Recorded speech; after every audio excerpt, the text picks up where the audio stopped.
Hi friends. Please subscribe and help me get my first 1,000 subscribers. It's one click for you, but for me it's a huge encouragement and motivation. Thank you to everyone who has already subscribed. I hope you enjoy this story. Let us go.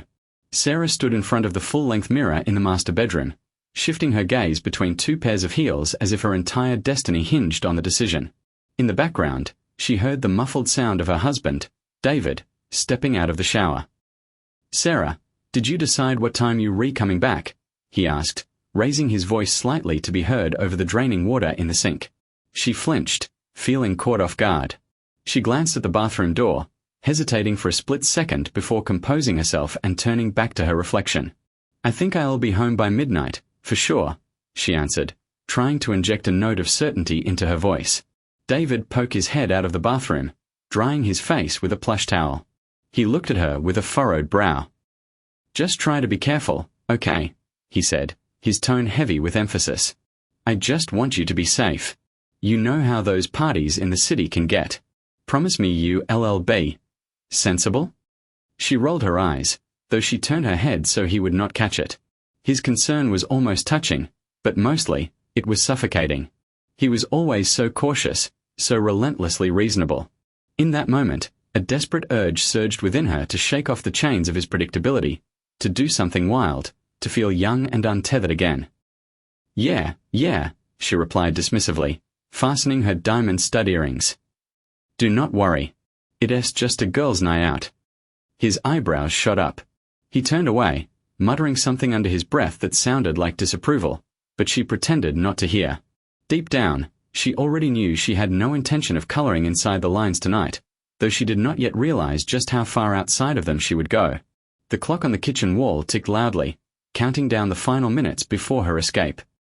Sarah walked to the hallway mirror, fixed her hair one last time, and scrutinized herself. Her reflection seemed to study her back. It felt like the woman in the glass was not her, or at least, not the suburban wife from New Jersey she played every day. It was someone else. Someone who could afford to be reckless. Someone who had been dying to break out of her routine. David came up behind her, placing his hands on her shoulders and giving them a gentle squeeze. "Are you sure this is a good idea?" His voice was layered with care, but the underlying judgment was impossible to miss. She chose to ignore it. "It is going to be fine," she said, gently shrugging off his hands. "Just relax and let me have some time with the girls." He sighed, letting go, and walked over to the fridge to grab a bottle of water. Sarah could see he wanted to say something else, but he held back.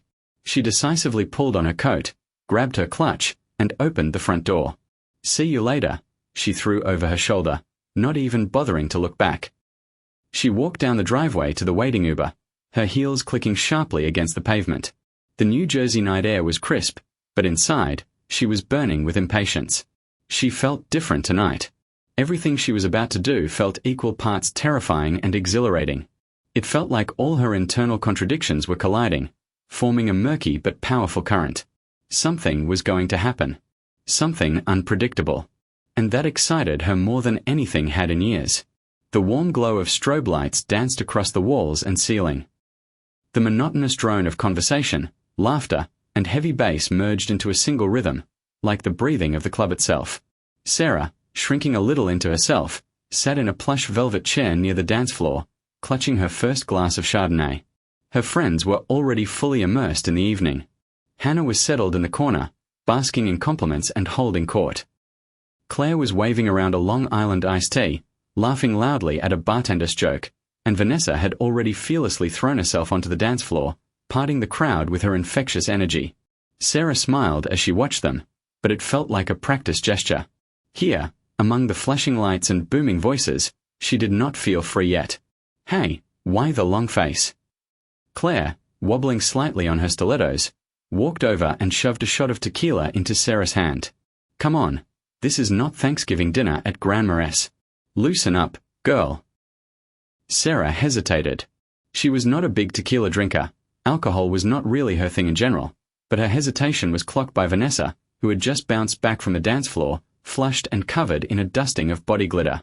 "Jesus, Sarah, you not in church. Drink it. Relax. Or do you need a permission slip from your husband?" Vanessa poked Sarah in the shoulder, laughing, disguising the peer pressure as an old friendly jab. Not wanting to be the buzzkill or the uptight suburban mom, Sarah raised the glass and downed it in one gulp. The liquid fire burned her throat, bringing tears to her eyes, but she forced a wide smile as a warm wave spread through her chest. Claire squealed with delight, slapping her on the back, while Vanessa was already screaming at the bartender for another round. The music got louder, or maybe Sarah just stopped hearing the background noise.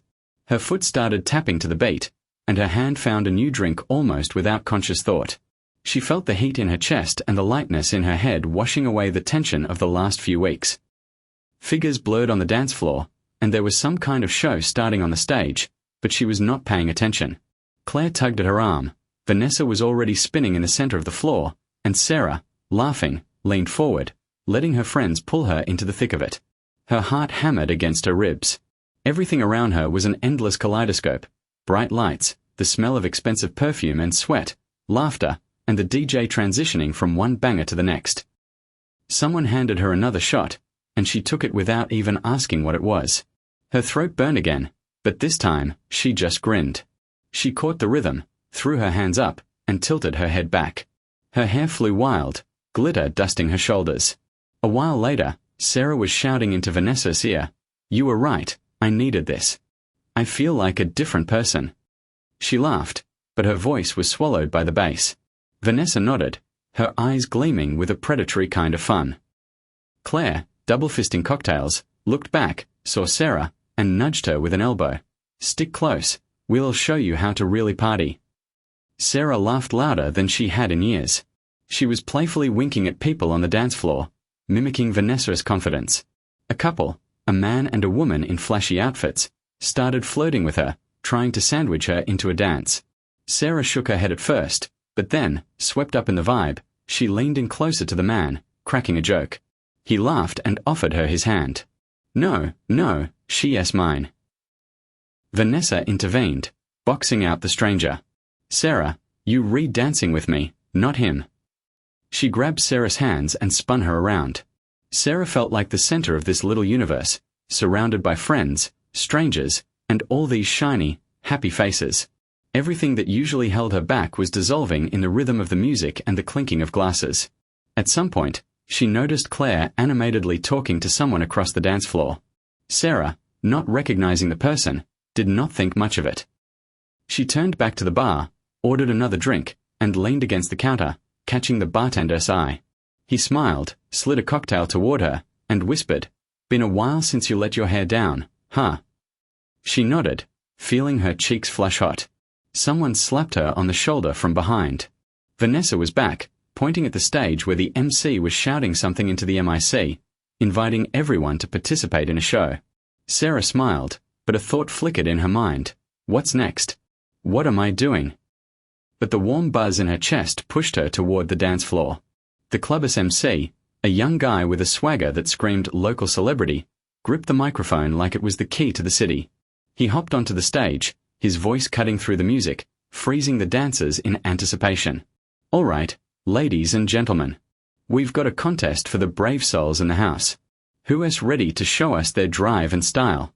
Who has got the guts to set this room on fire for free drinks all night and access to our VIP lounge?" Sarah had just lifted her glass to her lips but froze when she heard the announcement. "Oh, this is gonna be fun." Vanessa screamed, her voice piercing through the roar of the crowd. She grabbed Sarah's arm. "You have to go up there." Claire backed her up, eyes wide with excitement. "Come on, Sarah. It is just a joke. We'll be right there with you." "No, no." Sarah waved them off frantically. She tried to shrink behind the back of a booth, wishing it could shield her from her friend's escalating enthusiasm. "I see a not. That is not me. You have to, honey." Vanessa insisted, her tone shifting from playful to demanding. "This is your chance to show how bold you are. When are you ever going to do something like this again?" Sarah tried to protest, but her friends did not give her a chance. They surrounded her, hugging her, cajoling her, physically steering her toward the stage. Trying to escape, Sarah bumped into the bartender, who winked and handed her another shot. "Drink this," Claire said, tucking a strand of hair behind Sarah's ear. "It'll help you relax." It was ridiculous, but Sarah already felt more than a little tipsy, and with the new drink, her resolve melted into a puddle. She knew she'd beat herself up for this later, but in that moment, a strange mix of fear and adrenaline took over. The MC was pacing the stage, hyping up the crowd. So, who's gonna be first? Who's the bravest one here tonight? People screamed, clapped, whistled, raised their hands. But nobody moved. Sarah! Vanessa yelled, raising her hand as if she were volunteering her friend for jury duty. The MC spotted the gesture immediately, ran to the edge of the stage, and leaned down. You there, in the red dress. Come on up, we're waiting for you. He pointed straight at Sarah, and suddenly, the weight of every gaze in the room crushed down on her. No, I'm not. Sarah started, but she was already being shoved toward the stage. The crowd parted like the Red Sea. Her friends practically lifted her onto the first step. And then, she was under the spotlight. Sarah tried to protest, but her friends did not give her a fighting chance. They swarmed her, hugging her, hyping her up, and physically steering her toward the stairs. Trying to backpedal, Sarah bumped right into the bartender, who winked and slid a fresh shot into her hand. Down the hatch, Claire said, tucking a loose strand of hair behind Sarah's ear. Liquid courage. You need it. It was ridiculous, but Sarah already felt the room spinning slightly, and with the fresh burn of alcohol, her resolve dissolved completely.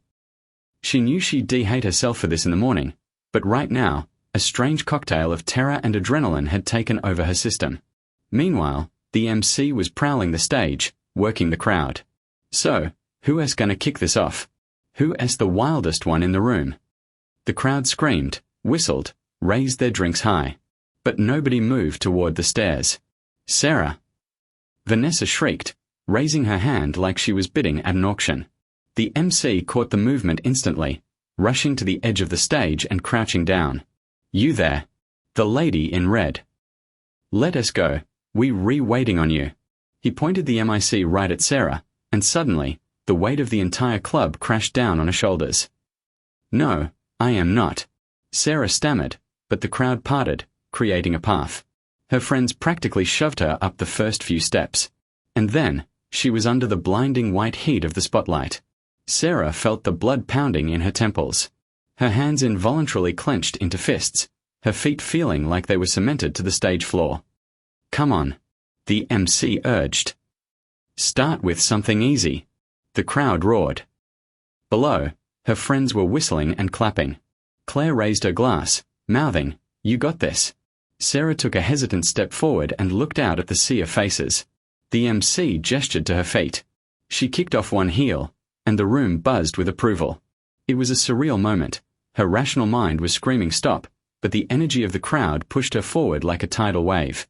She kicked off the second heel, leaving them by the MIC stand. Then, with a slow, almost theatrical movement, she unclasped her earrings and dropped them. The applause swelled. Suddenly, a strange sense of weightlessness washed over her. Now we re-talking, the MC announced. Who thinks they can top that? Someone from the crowd yelled, Take off the scarf. Sarah froze for a split second. She locked eyes with Vanessa, who nodded aggressively. Sarah slowly reached for the silk scarf around her neck, unraveled it, spun around, and wrapped it around her wrist as if it were a prop in her own personal show. The crowd erupted as Sarah smiled, continuing to turn with the rhythm of the bass. Everything else faded into the background. Her hair whipped around in time with the beat, and the sensations hit her in waves. The MC, losing himself in the hype, was shouting her name. Do not stop now, Sarah. Keep it going. But by then, her conscious mind had checked out. Only her body was moving, obeying a new, primal rhythm. Every movement became looser, bolder. The audience roared, and Sarah felt an intoxicating sense of freedom take hold. It was a total release from every obligation, from the suffocating predictability of her suburban life. The music vibrated in her skull, and every step felt more daring than anything she had ever allowed herself to do. And then, another contestant joined her, a slender woman with long acrylics and eyes burning with competition. She laughed, challenging Sarah to a game, whoever went furthest won. Sarah was momentarily stunned, but seeing the other woman's confidence and feeling the crowd's support, she decided to play along. The other girl, clearly more experienced in this arena, started shedding layers with calculated precision to grab attention. Sarah felt the pressure, but she could not stop now. She was on stage, and without thinking, she followed the same path. Every move became more provocative, more reckless. The crowd started chanting her name, and Sarah felt a grin spread across her face. With every step, with every piece of clothing that hit the floor, she became more addicted to the rush. She undid her belt, then slowly slid down her skirt. Sparks danced in her vision. When she decided, almost on inertia, to remove the last barrier, she did not look back. Under the harsh stage lights, Sarah was no longer in control.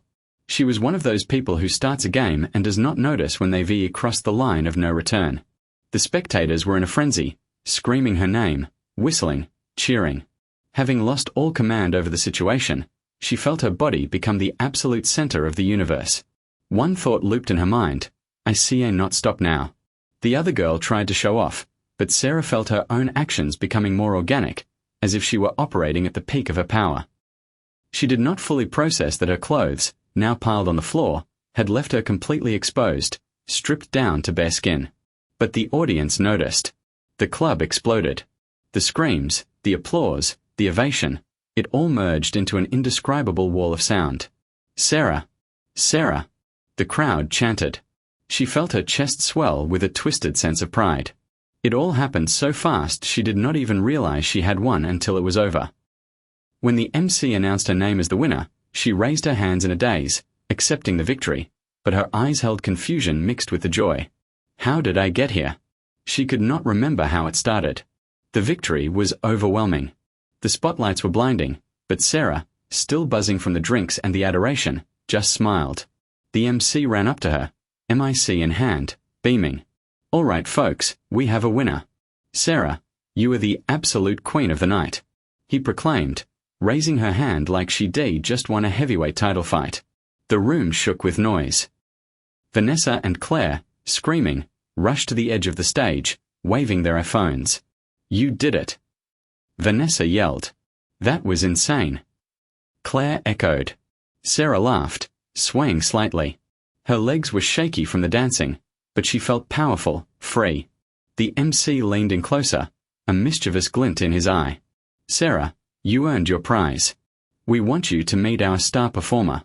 He is waiting for you in the VIP lounge. You gonna love this. Sarah froze. She looked back at her friends. Claire gave her an encouraging nod, and Vanessa slapped her on the shoulder. You have to go. This is your moment. When are you ever going to get a chance like this again? She hesitated, but the thought flashed through her mind that after a performance like that, backing down was not an option. Well, okay, she said, her voice turning it into half a question. You earned it, the MC declared, gesturing for her to follow. Vanessa, never missing a beat, raised her phone. We re-documenting everything. This is going down in history. Sarah just chuckled nervously and followed the MC, trying to look confident as she gathered her things. The VIP room greeted her with dim, ambient lighting and the faint scent of expensive cologne. In the center of the small, exclusive space stood a tall man with an athletic build and a devastating smile. His eyes radiated that dangerous mix of professional charm and subtle personal interest that instantly hooked you. He extended a hand, as if inviting Sarah to dance. I'm Jake, he introduced himself, his voice a smooth baritone, deeper than she expected. I saw you out there. You were incredible. Sarah felt the heat rising in her cheeks. Thanks. It was an unexpected experience. He took a step closer. Meanwhile, Vanessa and Claire settled into a corner with their phones out, recording the scene. They tried to stay out of the way, but their giggling gave them away. You have not done contests like that before, have you? Jake smiled, tilting his head toward the door leading to the stage. No, never, Sarah answered, meeting his gaze. I do not usually do any of this. Right, and that is why you ended up in the VIP room with the club as headliner. His tone was teasing but encouraging. Sarah laughed, the sound a bit louder than she intended. She felt like Jake was lifting her mood, which was strange because she did not know why she was here, but suddenly, she did not want to leave. Well, you said it yourself, I earned it, she tried to joke back, but heard the slight tremor in her voice. Jake leaned in slightly, his gaze intensifying for a second. Sometimes those moments are the best things that happen to us, he said, before flashing that smile again. In the background, Vanessa whispered to Claire, "Do you see how he is looking at her? She is probably in shock." Claire nodded, holding her phone steady to frame Sarah and Jake perfectly. "Let us get a drink," Jake suggested, gesturing to the private bar in the corner. Sarah nodded hesitantly. The room was spinning a little, but she could not say no to him. "I thought you were just a performer," she said as he handed her a glass of champagne. "I'm not just a performer," he smiled his signature smile. "I'm also a guy who knows how to connect with incredible women." Sarah raised her glass, trying to hide her awkwardness. She glanced at her friends in the corner, who were still filming and giggling, though quieter now. Jake turned slightly toward them and nodded. "You ladies can just enjoy the moment, you know. You do not have to record everything," he said, smiling, but his tone was firm.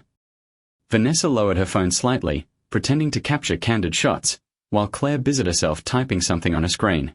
"You re the star here," Sarah said, trying to steer the conversation back to safer ground.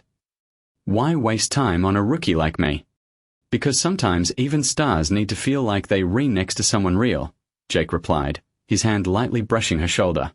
His words were flirtatious yet sounded deeply personal, and Sarah felt her pulse spike. Her head was spinning, but she could not look away. Jake raised his glass.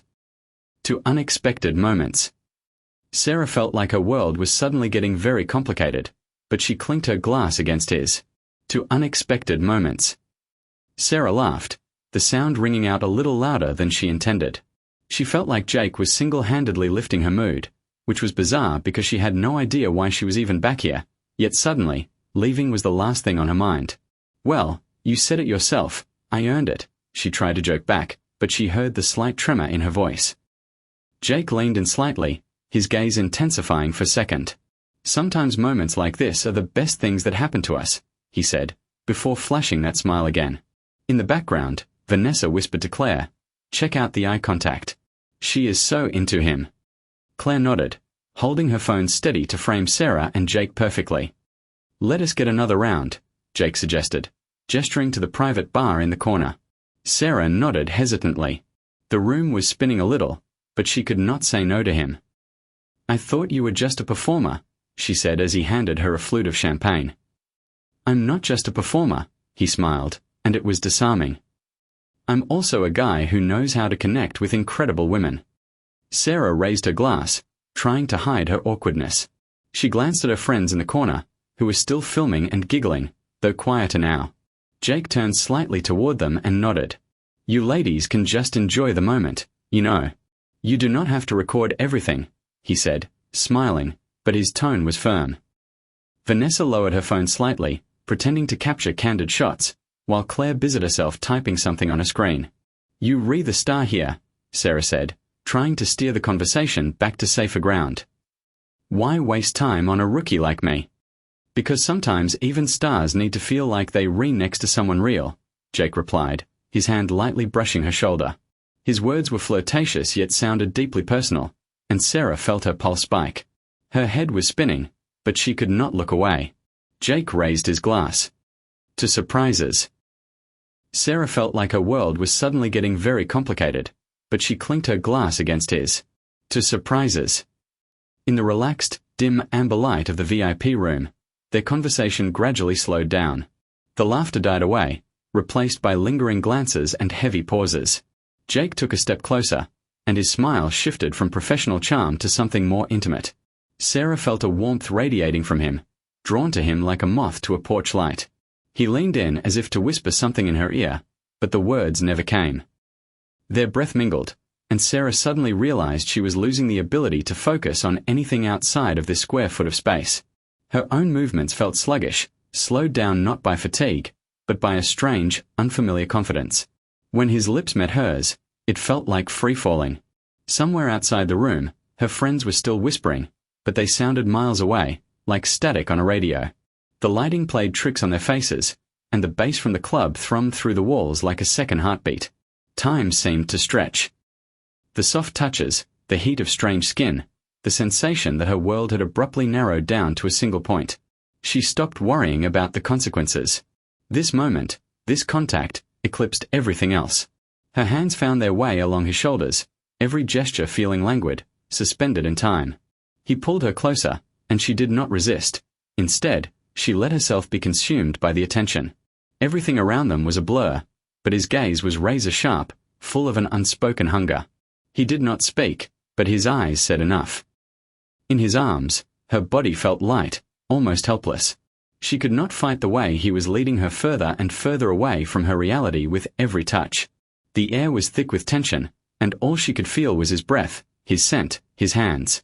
Sarah noticed her body responding to him on instinct, and she had no desire to stop it.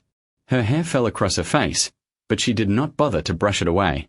She was lost in the feedback loop of his actions and her reactions.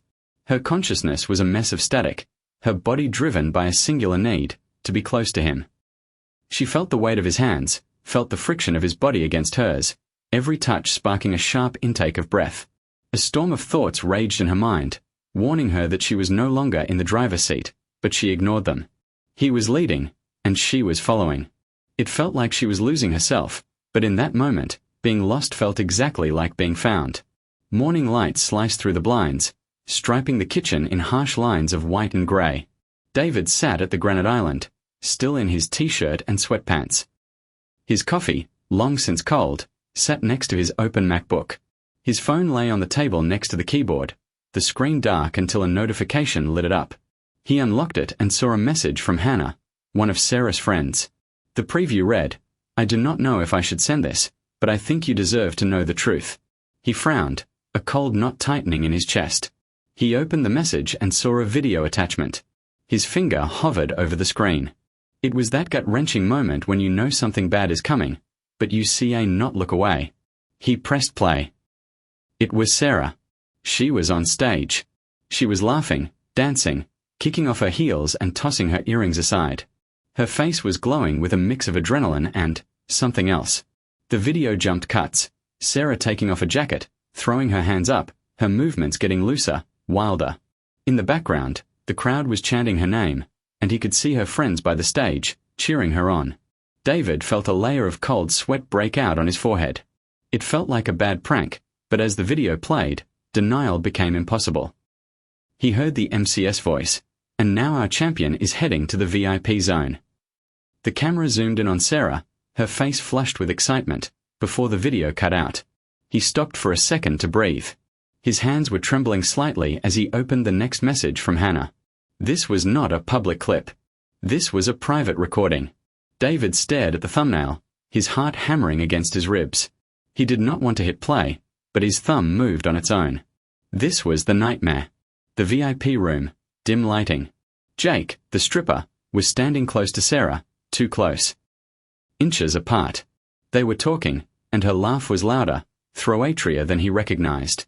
Jake leaned into her ear, and then her hand slid up his shoulder.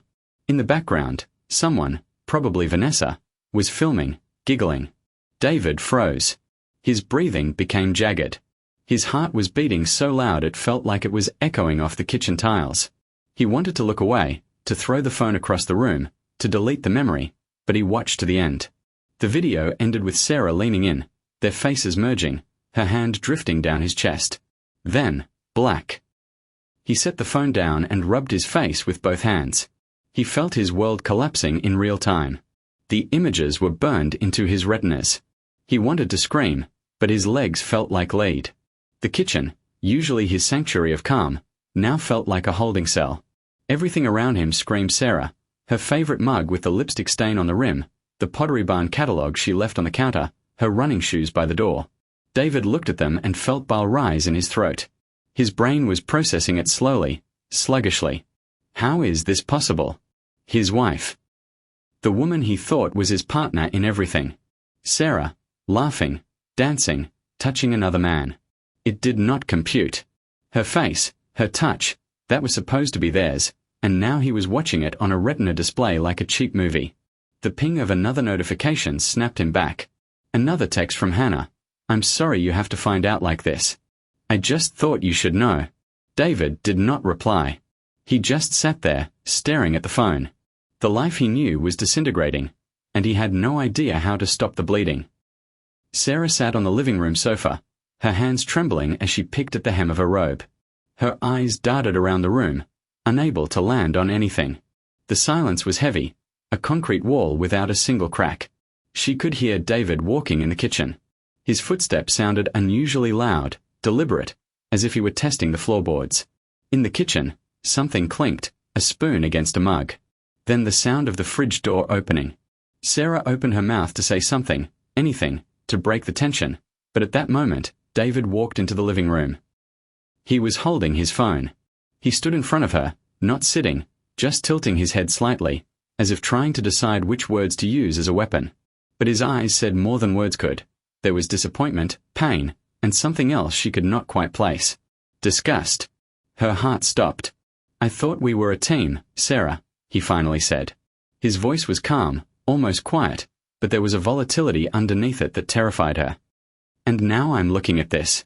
He held up the phone, displaying the evidence. "And I do not understand who you are." Sarah looked away.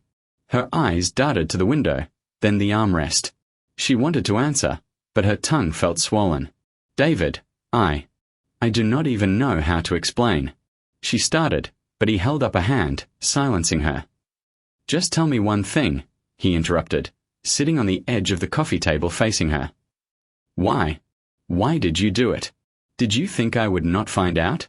Or did you just not care?" He was trying to keep it together, but his voice cracked on the last word. Sarah saw it and clenched her fists, trying to keep herself from falling apart. "It is not what you think," she said, glancing up at him quickly. "David, I drank too much, way too much, and the girls pushed me. I did not mean to. It was just, I do not know, an accident. I do not know how it happened." His brow furrowed.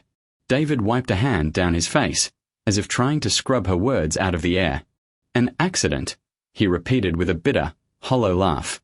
"An accident is dropping your phone in the toilet. This was not an accident, Sarah. You knew what you were doing. You chose to go up there." She shook her head, barely noticing the tears spilling over. It was not desperation.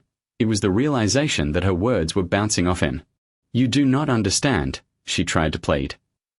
"I did not want to. It just happened. I was not myself. You have to understand." "No, Sarah, you have to understand," David cut in, his voice hardening. "You crossed a line. And I see not just unsee that. I see not just forget it." He stood up, walked to the window, and turned his back to her. Sarah watched him staring out into the driveway, into a void that held nothing but his own shattered trust. She tried to stand, but her legs would not cooperate. "David, I love you," she sobbed. "I really love you, and I'll fix this. Just tell me what I can do." He turned around sharply, his face now a mask of cold resolve. "You love me," he said, walking slowly toward her. "And how do you show that? By dancing naked on a stage for a room full of strangers? By making out with some guy in a VIP room? Sarah, love is not words. It is actions. And your actions are telling me something very different." She stayed silent, trying to hold back the flood of tears. David did not even look at her anymore. He walked to the front door, opened it, and without turning around, said, "I see not be with you after this. I just see not. You need to leave." For the first time in her life, she had absolutely nothing to say. He was still holding the phone. He stood in front of her, not sitting, head tilted slightly to the side as if calibrating his next words. But his eyes said more than any sentence could. There was disappointment, a dull ache of pain, and something else she could not quite place. Maybe it was contempt. Her heart hammered a frantic rhythm against her ribs. "I thought we were partners, Sarah," he finally said. His voice was calm, almost quiet, but there was a volatility underneath it that terrified her. "And now I'm looking at this." He held up the phone, displaying the digital evidence like a judge presenting a verdict. "And I do not even recognize the person I'm looking at." Sarah looked away. Her eyes darted to the bay window, then to the armrest of the sofa. She wanted to answer, but her tongue felt thick, useless. "David, I do not even know how to explain." She started, but he held up a hand, silencing her. "Just tell me one thing," he interrupted, sitting on the edge of the coffee table facing her. "Why? Why did you do it?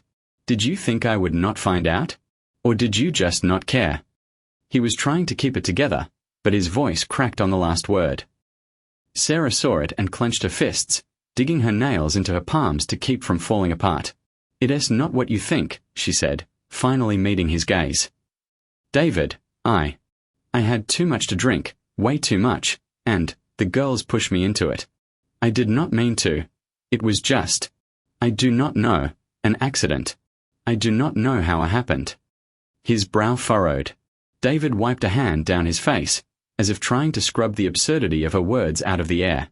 "An accident," he repeated with a bitter, hollow laugh. "An accident is spilling red wine on the carpet. An accident is a fender bender. This was not an accident, Sarah. You knew exactly what you were doing. You chose to get up on that stage." She shook her head, barely noticing the tears spilling over.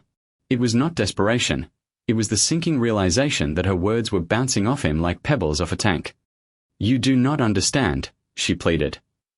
"I did not want to. It just happened. I was not myself. You have to understand." "No, Sarah, you have to understand," David cut in, his tone hardening into steel. "You crossed a line. And I see a not just unsee that. I see a not just reboot this marriage and pretend it did not happen." He stood up, walked to the window, and turned his back to her. Sarah watched him staring out into the dark driveway, into a void that held nothing but his own shattered trust. She tried to stand, but her legs felt like jelly. "David, I love you," she sobbed, the sound raw and ugly in the quiet room. "I really love you, and I'll fix this. Just tell me what I can do. Anything." He turned around sharply, his face now a mask of cold resolve. "You love me," he said, walking slowly toward her. "And how do you show that? By stripping naked for a room full of strangers? By grinding on some guy in a VIP room? Sarah, love is not what you say. It's what you do. And your actions are telling me something very different." She stayed silent, trying to hold back the flood of tears, knowing it was futile. David did not even look at her anymore. He walked to the front door, opened it, and without turning around, said, "I see a not be with you after this. I just see a not. You need to pack a bag. You need to leave." For the first time in her life, she had absolutely nothing to say. An hour later, Sarah was sitting on her suitcase by the door when David walked into the hallway. His face was drawn and hollowed out, reflecting zero regret. He glanced at her briefly, as if checking a box on a list. The tension in the room was suffocating, a physical weight Sarah wanted to escape but could not. "Is that everything?" he asked, leaning against the doorframe. His voice was flat, detached, like he was speaking to a contractor he was firing. Sarah nodded nervously, eyes fixed on the floorboards. "David, She started, but he cut her off with a sharp gesture. "Do not, Sarah. No more explanations. We redone talking. You re-leaving. That's it." Sarah pressed her lips together, lowered her head, and stood up. There was no point in arguing, no point in defending herself. Words had lost their currency. She gripped the handle of her suitcase, took one last look at the home that was now just a house, and stepped toward the door. "I hope it was worth it," David added, his voice following her out. Sarah paused for a second on the threshold, but she did not turn back. Stepping out, the cold New Jersey night air hit her face. It was too late. Too many mistakes. She walked to her car without looking back. David closed the door and let out a heavy exhale. His fingers instinctively went to his temples, trying to massage away the migraine building behind his eyes. He stood in the empty hallway, which suddenly felt massive and quiet. No smell of her perfume, no sound of her heels. Just him and the silence. And the silence was pressing down on him harder with every passing second. Suddenly, there was a soft knock at the door. David flinched, then moved to open it. Hannah stood on the porch, looking a little disheveled but with a warmth in her eyes that cut through the chill. She gave him an awkward, sympathetic smile, holding a paper bag from the local bakery and a cardboard carrier with 2 coffees. "I figured you probably had not eaten anything," she said, holding up the bag. "Just thought I'd stop by, see how you holding up." David took the coffee, feeling the warmth of the cup momentarily banish the cold pit in his stomach. He stepped aside, gesturing for her to come in. Hannah sat on the sofa, watching him closely. David sat opposite her, placing the food on the coffee table but making no move to open it. "How are you?" she asked gently. Her voice was sincere, devoid of the judgment he feared. David looked at her, then looked away. "How can I be?" He spread his hands helplessly. "My life just imploded. I do not even know what to do next." Hannah leaned forward slightly, her gaze steady and anchoring. "I know it feels like the end of the world right now, but it'll pass. You re-strong, David. You re-going to get through this." He let out a bitter chuckle, shaking his head. "You think so? I'm not even sure who I am right now. I do not understand how this happened." Hannah fell silent for a moment, then reached out and covered his hand with hers. "We all make mistakes, but that does not mean your life is over," she said softly. "You deserve to be happy, David. And you will be again." David looked up. For the first time in what felt like days, he saw genuine support in someone's eyes. Not pity, not scandal, but a real willingness to help him pick up the pieces. He felt something shift inside him, a tiny crack in the ice. Hannah sat across from him, simple, honest, real. She was not trying to force a solution or band-aid the wound with fake platitudes. She was just there. And that is where today's story ends. Thank you for watching to the end. If you enjoyed it, do not forget to like and comment. We'd love to discuss this story with you. See you in the next video.